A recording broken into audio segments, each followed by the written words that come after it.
Hello, good evening and welcome. Thank you so much for joining us on Daily Politics, your go-to platform for everything politics, policy and governance.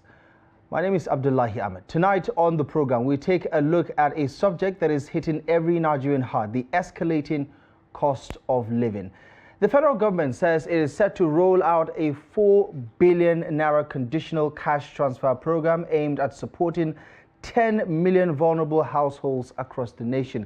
This intervention, announced by the Minister of Humanitarian Affairs and Poverty Reduction, Professor Nentawe Yilwada, during the launch of the 2025 Nigeria Humanitarian Needs and Response Plan at the United Nations House in Abuja, seeks to address the worsening humanitarian crisis in the country. In addition to the cash transfers, the government has approved 2 billion naira in interest-free loans for rural farmers, aiming to boost food production and achieve greater self-sufficiency amid skyrocketing food inflation, which now surpasses 40%. However, as more than 26 million Nigerians grapple with hunger, critical questions arise. Will this latest intervention truly alleviate the hardship faced by millions, or will it fall short like similar programs in the past? Are these funds sufficient to tackle the root causes of food insecurity and poverty? Well, joining us in the studio to help us unpack and navigate some of these critical issues is Dr. Justin Amase. He's a renowned consultant, economist, and a policy analyst. And as always, we invite you, our viewers, to help join the conversation. Feel free to add your voice, your thoughts, your recommendations, or opinions via the numbers that will be displayed on your screens during the course of the discussion. Dr. Justin Amase, as always, a pleasure. Thank you so much for taking the time for joining us on Daily Politics. It's good to see you again. Thank you very much. Let's talk about this. We've been fighting poverty for the longest time, but it appears we are still unable to win this fight. What, in your view, is essentially wrong with how we have been going about this all too familiar problem? Well, thank you very much. I want us to realize the fact that in Nigeria there was no structured poverty reduction program that was approved with a comprehensive package for fighting poverty. Even though the National Social Transfer Program was started in 2016, it was only in 2021 that the National Poverty Reduction with Growth Strategy was approved and launched in June 2021 by President Buhari. I happen to be within the National Presidential Economic Advisory Council. I'll be one of the persons that prepared the very first poverty reduction strategy that was integrated.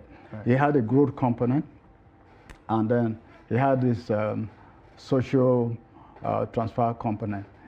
And I believe that because there was no strategic framework for addressing the challenge of increasing poverty in the past, the real foundation was laid only in 2021. Right. And that is why we're where we are now. So we're a bit late into addressing this problem. It's like saying that, dealing with cancer, for instance, are we at stage 3 right now, and that's why we are struggling to mitigate it? Yeah, we are late because the political environment was dominated primarily by military regime. And so there was very little sensitivity and probably accountability to what are the core issues that would drive the expectations from the people until the civilian administration came on stream.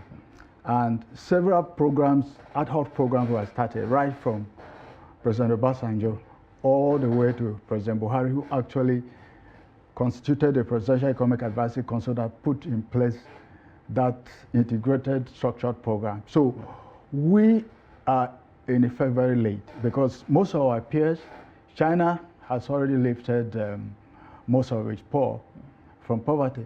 I say more than close to or more than half a billion, I think the last time I checked the data. Yeah, so there is also another constraint. There is the fiscal side. Nigeria has been suffering from a tight fiscal space for some time. So most resources are rationed according to the priorities of the government in power. And so poverty was not given that priority before until its ramification in the nature of criminality, kidnappings, and so on, woke the leadership up to the fact that they need greater inclusion in the management of the nation's resources. And so that awareness is just picking up. All right.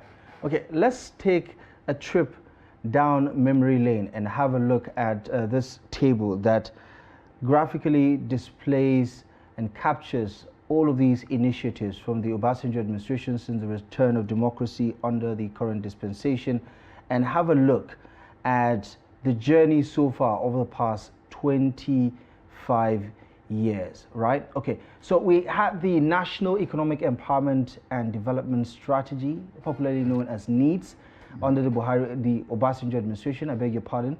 The scope was comprehensive economic reform targeting poverty reduction, wealth creation, and value orientation. And the scale of the impact, well, they designed it to create 7 million jobs over 4 years. Well, actual impact varied due to implementation challenges, as you can imagine. The implementation part is always an issue. Fast forward to the Goodluck administration. The Subsidy Reinvestment and Empowerment Program, popularly known as SURE-P, it was designed to provide employment opportunities and improve infrastructure, faced a lot of criticism over transparency and its effectiveness. And of course, by its scope, it was supposed to utilize savings from fuel subsidy reduction to fund social safety nets and infrastructure projects. Then, under the Buhari administration, you had the National Investment Program, NSIP, which is now actually National Investment, Social Investment Agency. Under the Buhari administration, however, it was reaching millions of people. It was like an umbrella program where you had NPAR, you had the CCT, the Conditional Cash Transfer, the Government Enterprise and Empowerment Program, JEEP, and the Homegrown School Feeding Program. The CCT supported over 297,000 households. The NPAR engaged some 500,000 youths, and also JEEP provided microloans to small enterprises, and the Homegrown School Feeding Program fed over 4 million people. And a lot of people disagree with the data. But what about the Tinubu administration? Because it has also launched its own safety net type of program, an initiative that is supposed to mitigate some of that. Well, actually, we had one more under the Buhari administration. Remember, towards the eve of the 2019 elections, we had trader money or market money, right? Microcredit schemes provided loans to small-scale traders and artisans, disbursed loans to over 2 million beneficiaries, aimed at boosting small businesses and reducing poverty. Also under the Buhari administration, we had the Anko Boros program that reportedly supported 3 million farmers, contributed to increase local rice production and reduce importation. Right now, we have the Renewed Hope Social Investment Program. Implementation, according to the Tinubu administration, is ongoing. Key case in point, our topic of discussion tonight about all the vulnerable groups that will be supported as a result of the effects of the economic reforms. So, Dr. Amase, you say we're late, but do you think Nigerians got value for all the money that we've spent over the years looking at all of these programs, their target objectives, and the billions and billions of naira that we spent in trying to implement them? Well, I can say confidently that Nigeria did not get value, and Nigeria is not getting value because of some structural issues surrounding the implementation of those programs. The first is that there is an inadequate monitoring and evaluation framework to assure that whatever are the outcome from the implementation process are monitored closely so that feedback will be used to correct the process going forward. Next is the issue of governance also in a broad sense, but particularly the issue of corruption. As we are aware, most of the social transfer program or poverty alleviation program have been steeped in a lot of corruption because of the poor governance framework that I talk about. Then again, there is a major issue of targeting. If any cash transfer program, for instance, is going to succeed, which is what should create immediate impact, there should be a way of targeting the beneficiaries and the funds to be transferred, how best it can reach them. In China, they use Alibaba to be able to target the poor directly and pay the cash transfer to them directly.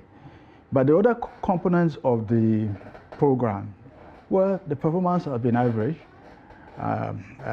We believe that there is need to take a more strategic look at what the Nigerian leadership wants to do about poverty. Nigeria has one of the highest poverty population, with about, as at last year, about 136 million people living under global poverty line of 2.15, that's $2.15, per day.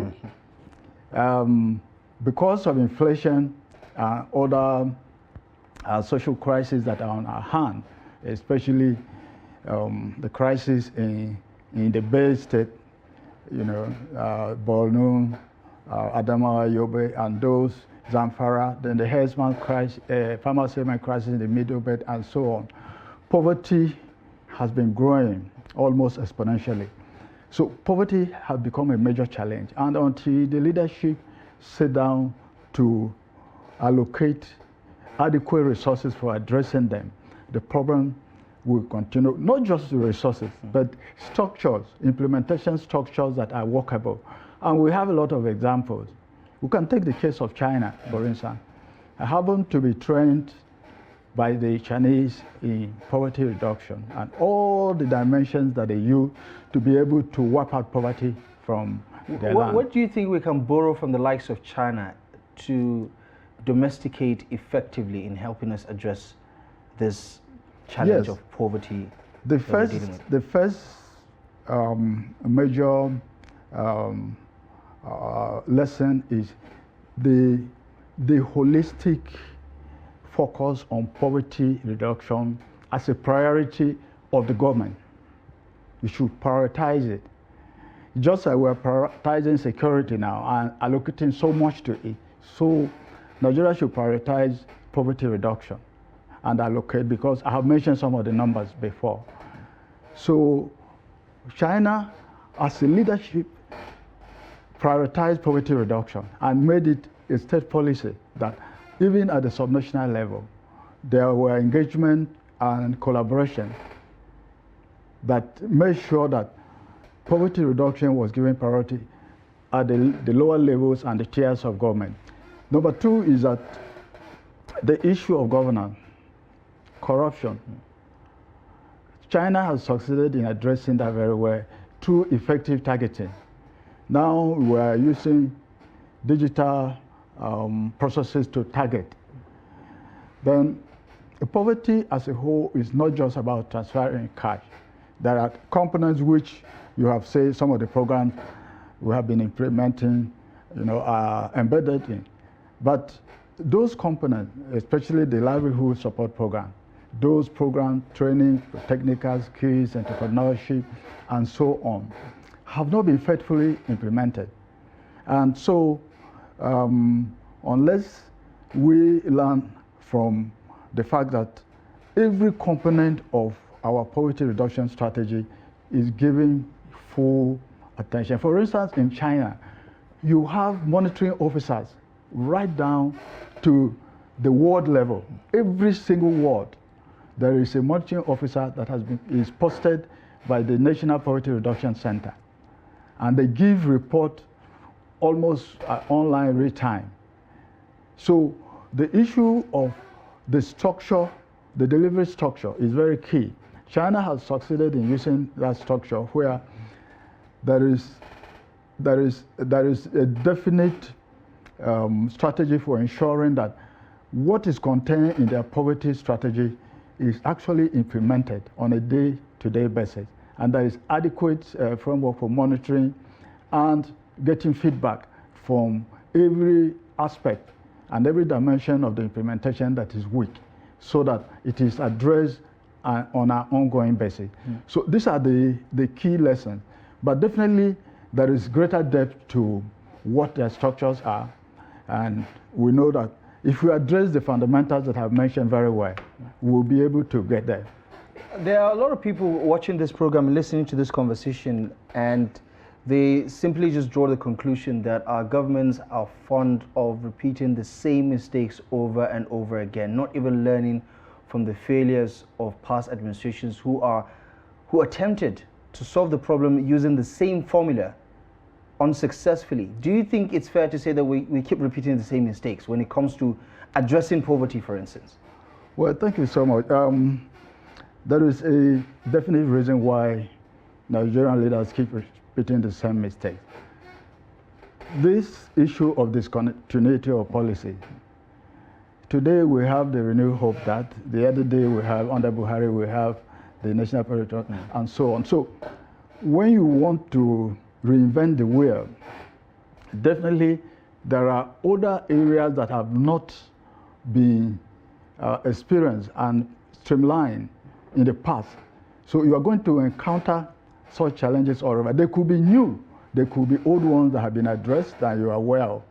So the issue of policy continuity is very critical. And again, policy implementation is done within a particular policy environment.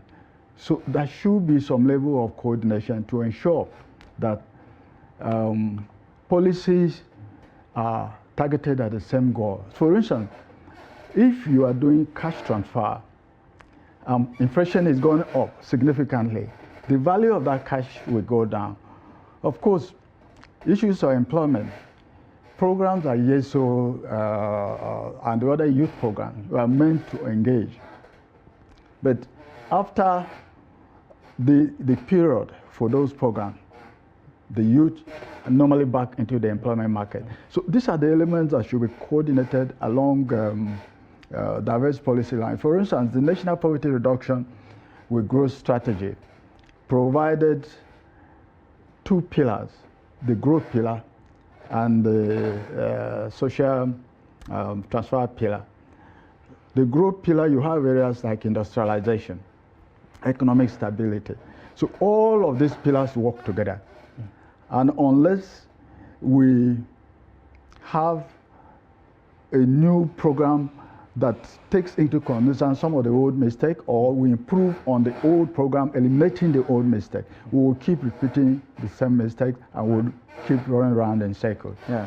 I think it was Albert Einstein that described this as madness, doing the same thing over and over and expecting a different result. Let's do a little bit of mathematics here. One that I suppose is not too complicated.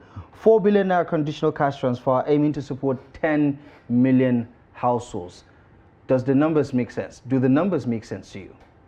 Well, this is straightforward mathematics. 10 billion naira divided by 10 million households. That works out to 400 naira per household. Of course, we know that there are administrative aspects, administrative costs that will be associated with the implementation. And most of the costs will be taken off from the 10 million naira. Of course, there is the other component of the 2 billion for loan of 300,000 to 400,000. But of course, the 2 billion is still too short of what is required to boost agricultural production the way, at the rural level, the way the program aims. So definitely there is a real gap between objectives and the resource mobilization for achieving the objective. And of course, in any situation where you don't, or any strategy where you don't mobilize sufficient resources to achieve the objective, that strategy will eventually fail, and it will not create or generate the impact that was intended. And so for this, yes, it's a good initiative. I think there should have been greater research to understand the kind of impact that we wanted to make, because we can see clearly 400 naira at This time, when a dollar is going for about 1,500 naira, that means the amount is even close to just 1/4 of a dollar. Even though at the rural level, and then among the displaced, the pregnant women, the widows and so on, they don't use the dollar, but they use consumer goods produced and imported with the dollar. So all these linkages have to be really worked out. And then if you have 10 billion, then you should have an administrative fund outside the 10 billion, for instance. Of course, we need more, not just 10 billion, if we look at what the results we want to achieve. Let's talk about that scale for a moment, because according to the National Social Safety Net Coordinating Office, Nigeria has about, on record, the data says 19,393,195 poor and vulnerable households. And individuals living in poor and vulnerable households, the number is at 68,719,895. So it's safe to say, even when it comes to targeting, we're targeting, somewhere around half of the actual number of people that need this intervention. But let's talk about the integrity or the credibility of the database itself, because against the backdrop of the removal of fuel subsidy, when the Tinubu administration wanted to roll out some of its interventions, the governor said, listen, we don't even trust the data that you have in trying to implement whatever plans you have for Nigerians. From your experience about these processes, how credible is the database? Well, presently the database is generated in conjunction with National Bureau of Statistics. However, the final database is actually determined by the leadership at the various subnational levels, because it is a form of partnership. And I can assure you that the element of politics has come to become part of the generation of that database, because there are certain particular interest areas, especially among the leadership at the subnational level, where they decide that whether members of their family, whether they are poor or not, should be included on the register. There's a politicization of the process. Yes, exactly. Even though there is this sensitization that is done, when they come back to do the final numbers, there is influence involved in determining what and who should be. For instance, in some critical cases, members of a rival political party in a state were excluded, even if they had very poor people. So these are issues. We need an independent body like MBS handling and bringing these numbers alone without any form of interference from the leadership at the subnational level. That way, there will be more integrity. But I am also aware that the NBS has repeatedly complained that the resources given to them to cover the development of the National Social Register have been very, very inadequate compared to the number of households that are actually poor that need to be covered. So that is another area that the federal government should look into. I know that there is a partnership, but essentially most of the poverty reduction programs have always been anchored by the federal government. And very little is being done at the subnational level. I can tell you with the benefit of experience and what I actually practically saw, that in a state, the school feeding program cash transfer was actually allocated to the wife of a particular governor as her own pocket money for each month. So she will first extract what she wants before releasing the balance. So issues of data, issues of governance, they are all intertwined. Have a framework that works, and that framework will deliver the data that you need with integrity that will make the program become more effective. Interestingly, what is interesting about this conversation is that you go around in circles and you come back to one particular issue that seems to underpin much of the problem that we structurally have in this country, which is corruption itself. Yeah. So many times people have said, listen, on paper, these programs have the potential of actually making a difference, but when it comes to implementation, it's a completely different ballgame. Let's open up the conversation to our viewers who may interestingly want to say a thing or two. If you are interested in dropping a comment, feel free to weigh in. If you have a question for Dr. Amase, who is our expert analyst for this conversation, feel free to do so. The number is showing on your TV screen, and please remember, rules of engagement. Turn down the volume of your TV set when you call in, and try as much as you can to be as articulate as you can so that we accommodate more contributions during this time of the program. Let's take a pie chart representation of what we showed you earlier to see the sort of scale of impact from all of these special intervention safety net programs that have been initiated by administrations in time past and how they fit in all together in terms of their performance. Have a look at this pie chart as we double down on this conversation. So this is basically, in a nutshell, all of the programs that we've seen, especially in recent times, since Obasanjo's needs, Goodluck Jonathan's Show P, President Buhari's NSIP, the trader money under President Muhammadu Buhari, and the Anchor Boros program, which, by the way, a lot of people say was, flawed with a lot of corruption in it. There in red is the ongoing Renewed Hope Social Investment Program. Doctor, in talking about realistic expectations, is this just going to be yet another mistake that we're making with the current approach that the Tinubu administration is adopting? Yeah, thank you. I believe that we will be expecting greater improvement of the social safety net program under the Renew Hope regime, because the government is embarking on structural reform that will gradually modify elements of the delivery structure for the poverty reduction initiative. And for me, I believe that given what is already going on, we should expect some significant improvement. And thank goodness, the Tinubu administration has started with a program from the beginning. They started with the renewal of the social register to try to improve its integrity.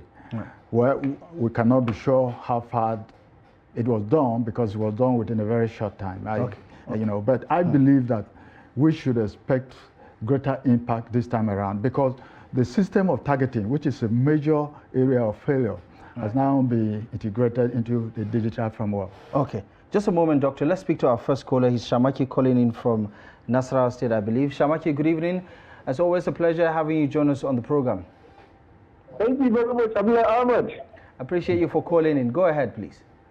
Yeah, good evening, Doctor. Good evening, my brother.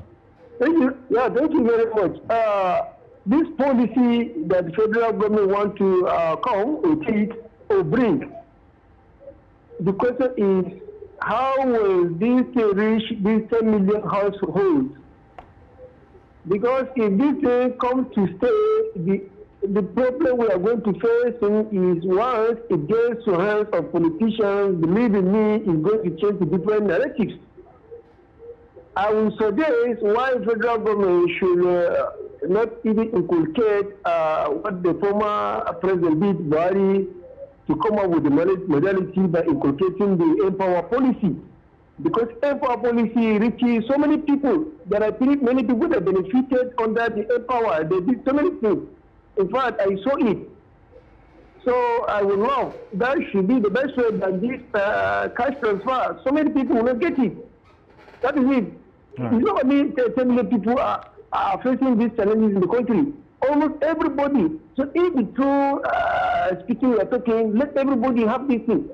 Like it in Nigeria, the resources that everybody can be able to get 10,000 naira every day as far as this country is concerned with the resources we have. May God bless you. Thank you and God bless you. Thank you so much, Shamaki. I appreciate you for calling us. Always one of our ardent callers on the program. What do you think about some of his thoughts? And, you know, just to double down on what he had to say, right? Yeah. How do you insulate something so grand from politicization? Well, in my earlier conversation, I talked about the need for an independent delivery structure. Because for now, the social, even all the delivery structures are warehoused in the presidency and under a bureaucratic structure. Of course, the bureaucratic structure should play the role of regulating and monitoring what is happening, even though not monitoring at the technical level of going to the field, but at least getting inputs from the independent body that is saddled with the responsibility of. That way, there will be elements of transparency, improved governance in terms of accountability. And this element of the delivery structure that bring this accountability and transparency will be under the control of the independent body. Okay. I know that even within the public sector structure, we have some level of independence for an office like that of the Auditor General, for instance. Right. So we can replicate that and get a body that is purely independent of the president. And that would definitely be a welcome idea. Let's talk to Muhammad, who is calling in from Jigawa. Muhammad, good evening. Welcome to the program. Hello, Muhammad. Hello? Hello, Muhammad. Good evening. Welcome to the program. Yeah, good evening, Trust TV. You are doing a very good job. Thank you so much, Muhammad. I appreciate it. You are doing a very good job, Tracy. Yeah, good evening, Trust TV. How are you? Fine, thank you, Muhammad. One thing with all this so-called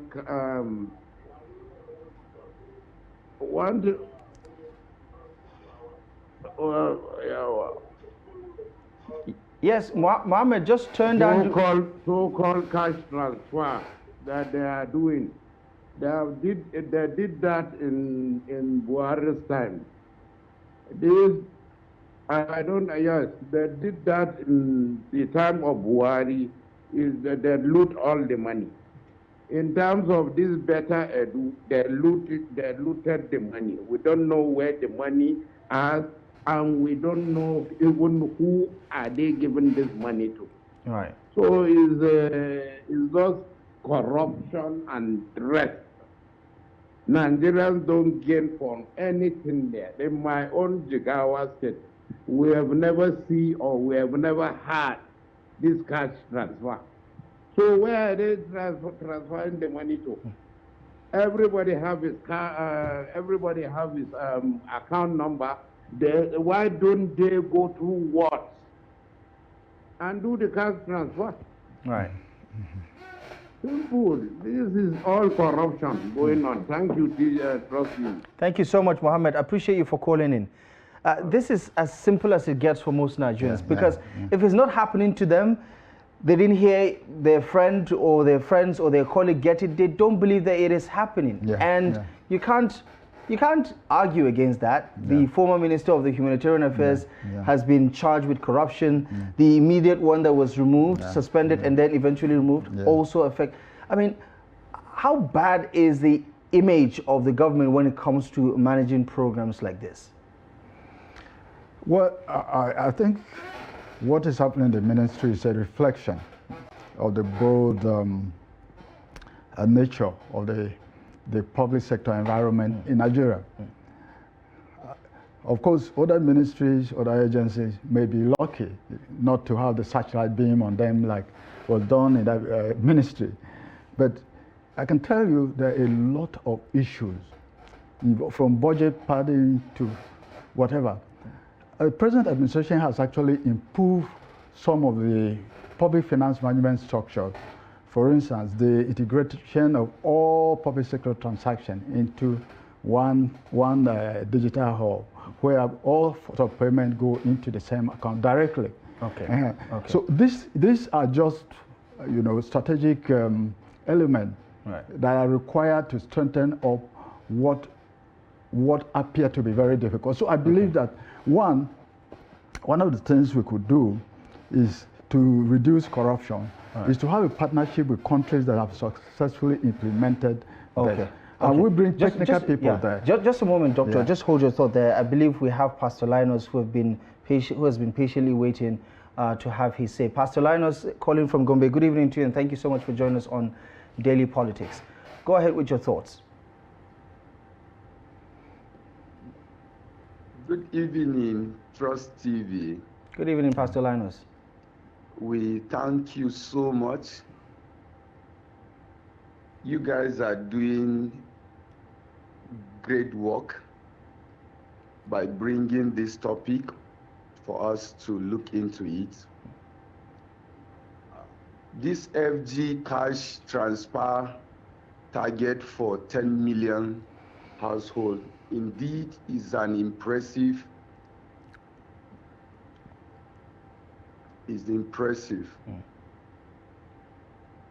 This is a very good work, but we want politicians to take note. As long as the presidency have brought this forward, please let them remove their hands so that we, the poor masses, can get access to these things. There are many people who are dying of hunger. They need this intervention. And I believe this thing that is being done is to help the poor masses. Let them not politicize these things. We are praying for their successes. We are praying for more of these ideas. We are also praying that God will keep granting them good health to discharge their duties correctly on the masses that voted them to be there. Right. God bless you, Trust TV. Keep doing this good thing, and we love you more. Thank you so much, and amen to your prayer. And amen to your prayer, Pastor Linus. Thank you so much. One thing about the clergy is they always find a way to lift your spirit because they are hopelessly spiritually optimistic set of people. But thank you most kindly for joining us. One thing is very clear. I'm going to let you double down on your thoughts, is that the trust deficit is real. I mean, if Nigerians are saying they don't trust their politicians who are supposed to be their representatives, and we did see them fight over palliative distributions, how the lawmakers were saying, don't just give it to governors, also give it to us so that we can give it to our people. What are some of the issues, associated with this type of perception, and how does it also affect the entire process? But before you respond to that, let's speak to our next caller. Okay. Hello, good evening, and welcome to the program. Hello, good evening, and welcome to the program. Good evening. Welcome to the program. Who is on the line, and where are you calling from? Mr. Isaac Samuel from Kwara State. Isaac Samuel from Kwara. Thank you so much for joining the conversation. Go ahead, please. Thank you for this program. We really commend your efforts for bringing this program. And I want to salute the guests in the house too.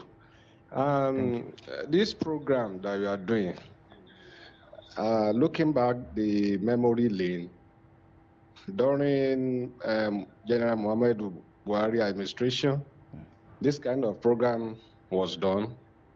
But I want to tell you, even in my own village, we didn't record any beneficiary from our own village. Right.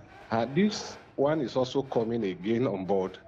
So just want to appeal to the authority concerned that they should please make sure this money gets to appropriate quota, because people are dying of hunger day by day. And if this money reach them, I believe it will assist the poor of the poorest a lot. Thank you for the good work. Thank you so much. Thank you so much.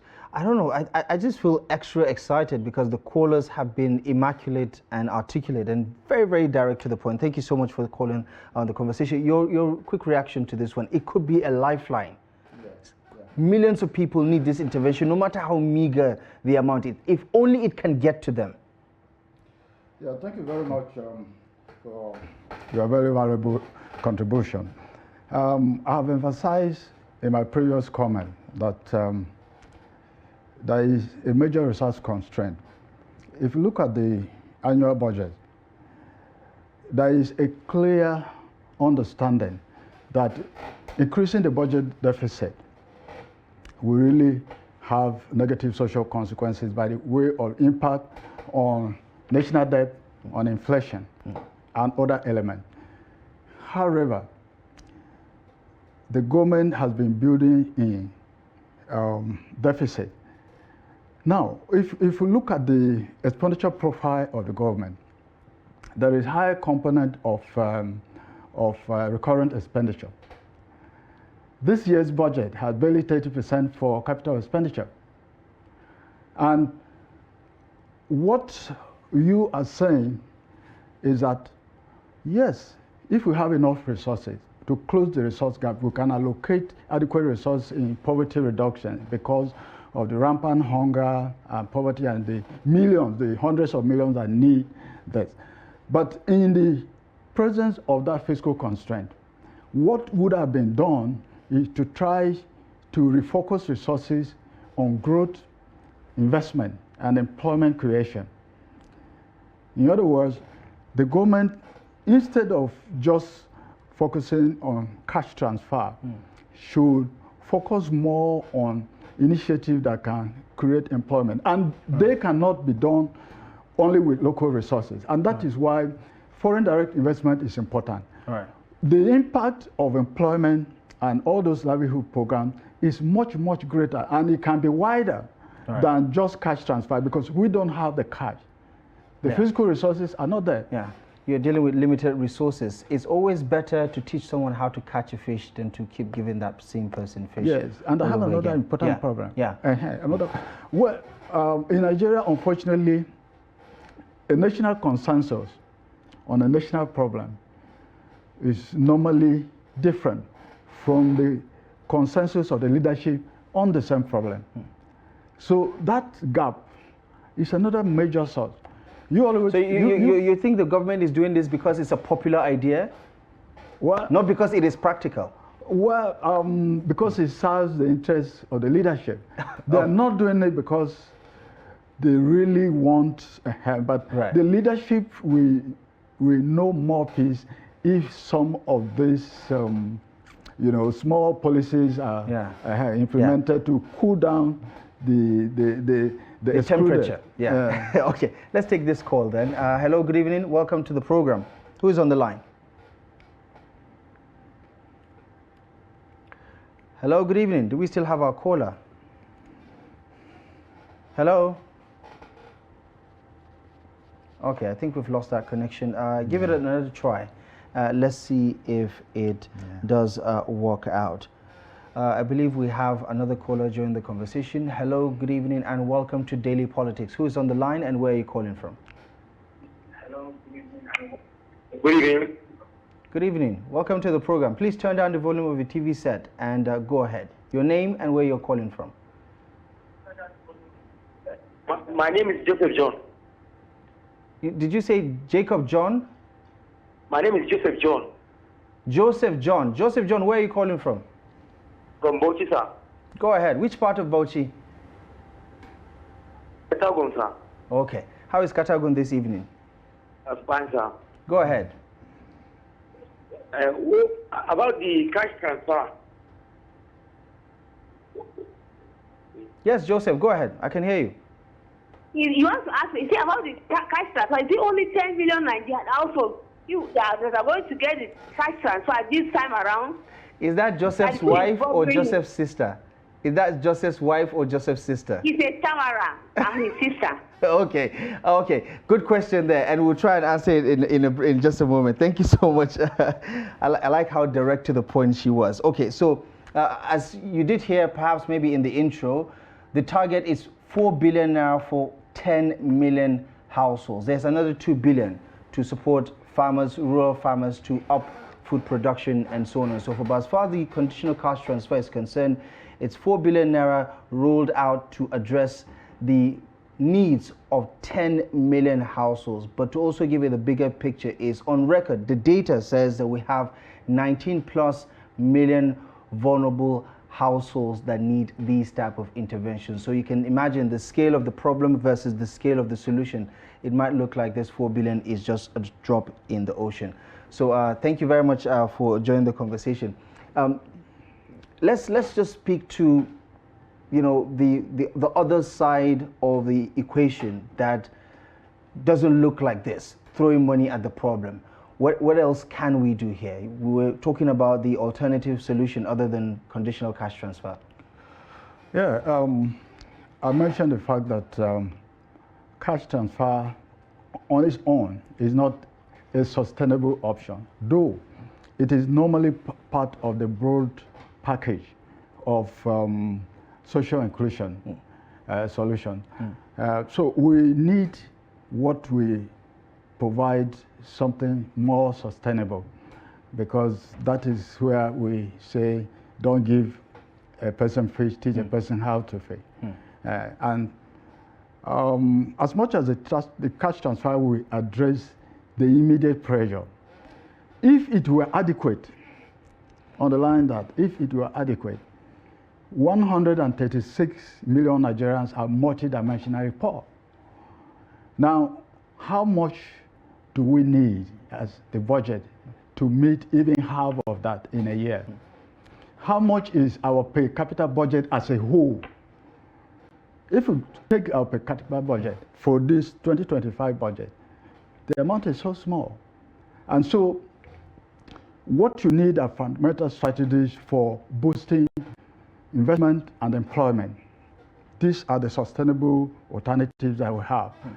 And because we don't even have adequate domestic capital, investment capital resources, we will need so much of foreign investment capital.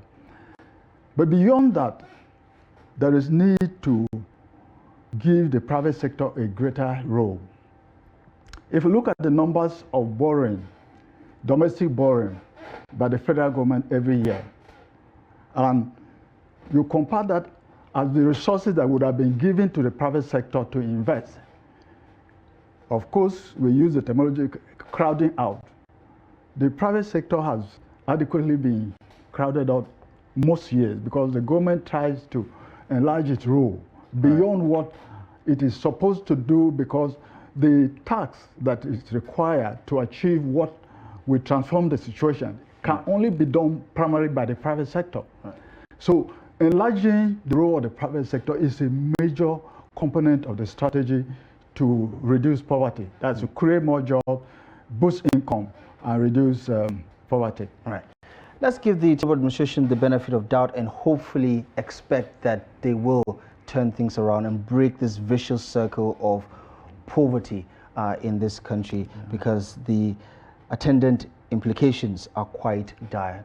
Dr. Justin Amase, as always, a pleasure having you join us on the program. Thank you so much for your insight and your expert analysis. I appreciate Thank you so much this evening.